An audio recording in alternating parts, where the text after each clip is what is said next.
What's up everyone, Zachary Seif here, and today we're going to be talking about 5 ways to break you out of a musical rut.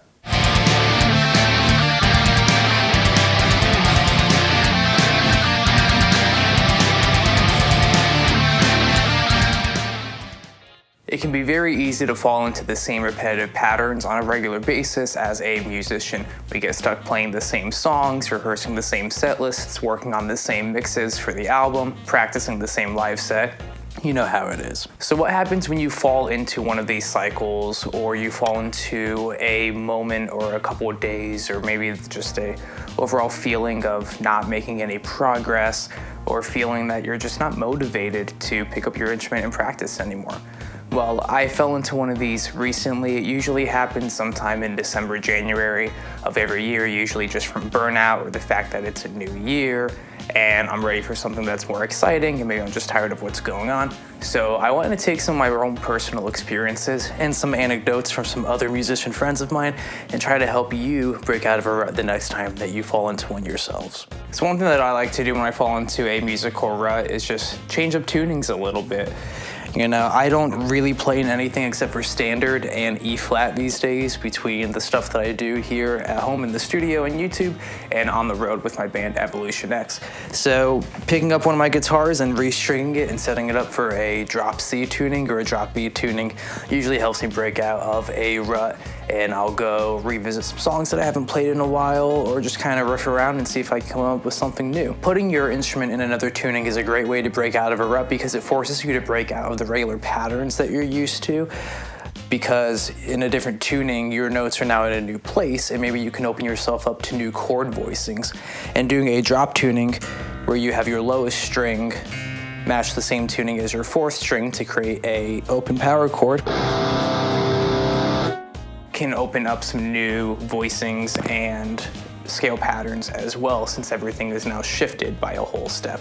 So finding new ways to approach the instrument can kind of rewire your brain and help you learn some new ideas and kind of rework how you approach your instrument.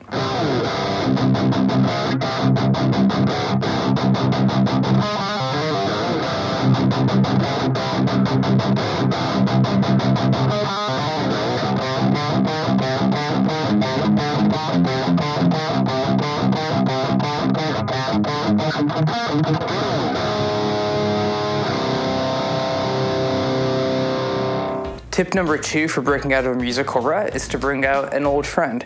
Maybe an instrument that you haven't played in a while, maybe your first instrument if you still have it, or one that just really means a lot to you. So for me, my Ibanez JPM100 John Petrucci signature from Ibanez is that instrument for me. It's one that I waited years to get, and it has a lot of sentimental value and personal meaning to me, considering that John is my biggest inspiration and influence.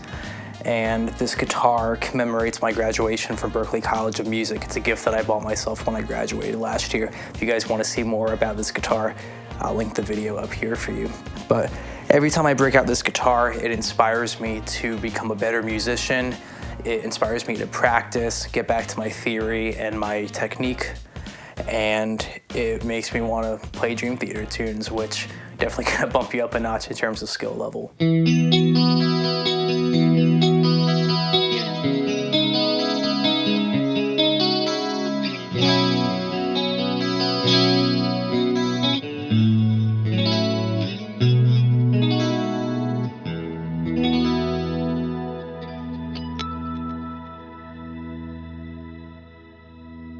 Tip number 3 for breaking out of a musical rut is to revisit some old songs, right? Why did you start learning an instrument in the first place? Maybe it's because it was cool and everyone else was doing it in school. Maybe you heard a song or an artist on the radio or a CD or a record and thought, wow, I really want to do that. Or maybe someone else inspired or influenced you directly. So what I like to do every now and then is revisit some old songs that I haven't played in years, or maybe over a decade and a half at this point. So what I've been doing recently is going back and revisiting old albums that I used to play through, or that had a lot of songs that I used to play.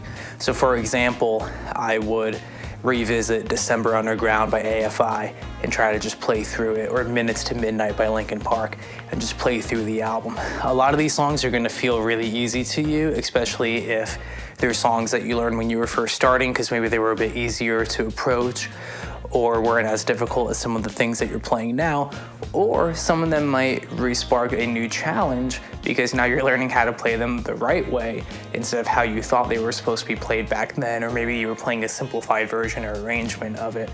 But I definitely highly recommend that you check that out and see if you can't pick up a new thing or two and kind of reignite the reason you played music in the first place.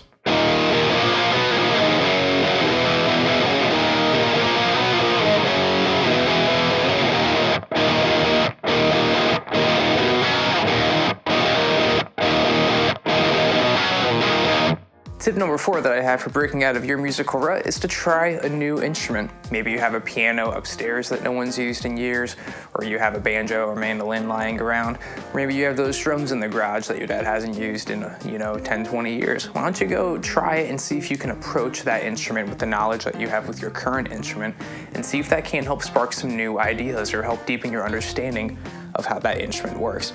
One of the biggest things that I see people running into today, especially your modern bedroom guitar player, is that they don't really know how to approach programming realistic drums. So maybe if you grab yourself a cheap electronic drum set and try to work through how the mechanics of drumming work, right? Understand how each of the limbs works, understand that you can only hit 2 drums at the same time, that you have 2 feet to control your kick pedals and your hi-hat controller, and then maybe you can approach playing drums a little better, and when you start writing drums, it'll sound less like a guitar player writing the drum parts and more like a drummer composing something to match what the guitar player has written. I practice drums probably 3 days a week or so. I go to the studio early where I teach, and I just put on some tunes and I play for 30 to 60 minutes, and just really listening to how these drummers approach how they're composing and arranging and performing their parts really helps me understand how the drums really work in a real life situation. So now when I write drum parts or I perform with my students, I can do so from an actual drummer's perspective. Last but certainly not least, my final piece of advice for breaking out of a music rut is to buy a necessary piece of gear. Now, let me say that again. Buy a necessary piece of gear. That doesn't mean go out and buy a guitar just because you think it'll make you happy for 2 weeks and then you fall into this rut again. I've been there. I did that for years. It sucked. It was terrible. It was cool that I got to try out 100, 200 different guitars, but it didn't really ever satisfy anything. But what you should do is keep a list or a document of things that you actually need in order to make your job easier or to upgrade something that you already have. It can be really easy to fall into the trap of buying more gear makes you better. Well, if you don't know how to use that gear, it's not gonna make you any better. You're gonna stay the same, but just have higher price tags on stuff that you aren't using to its full potential. So for example, I recently purchased an Axe FX3 on the used market. Why did I buy an Axe FX3? Well, as you guys know, I toured with the FM3 all summer with my band last year, and I brought the FM9 out on the road during the fall and winter. So the next logical vertical step up was the Axe FX3. This is the most powerful guitar modeling unit on the planet right now, and I am going to be keeping it at home because it's going to improve the speed of my workflow. I can turn it on. It's always plugged into my interface and my Mesa Boogie amplifier. So this means I don't have to move any cables around. It's always hooked up to the computer and I can edit it directly from there. I don't have to lean over and make any adjustments with foot switches or toggles or anything. And I can keep my FM3 in my road case to bring out on the road. Plus, I can do more with this unit because it has more inputs and outputs, which means I can record more things at the same time and get the actual results that are necessary to do what I do on a regular basis. So was this a justifiable purchase? Absolutely. It improves my quality of life. And just keep that in mind when you are using gear as kind of like a crutch to break out of ruts. Cool if, it's always nice when you buy a new guitar, you play it for a little bit, you're inspired, you write a song, and then it just kind of sits on the shelf for a few months until you decide to sell it and do it again. So make sure that you really think about your purchases before you make one, and do not use this as an excuse to just go out and buy gear just because. And that just about wraps up today's video. I hope that this inspires all of you to go out there and break out of the ruts of your playing right now, and it inspires you to maybe create new music or practice new songs, or maybe it just kind of helps reignite that spark to make music enjoyable again. Be sure to leave all of your thoughts and opinions in the comments below. I love reading what you guys all have to say. I respond to every single comment down there. It helps build a community and a sense of what you guys really appreciate and what you also don't appreciate about my videos and this channel.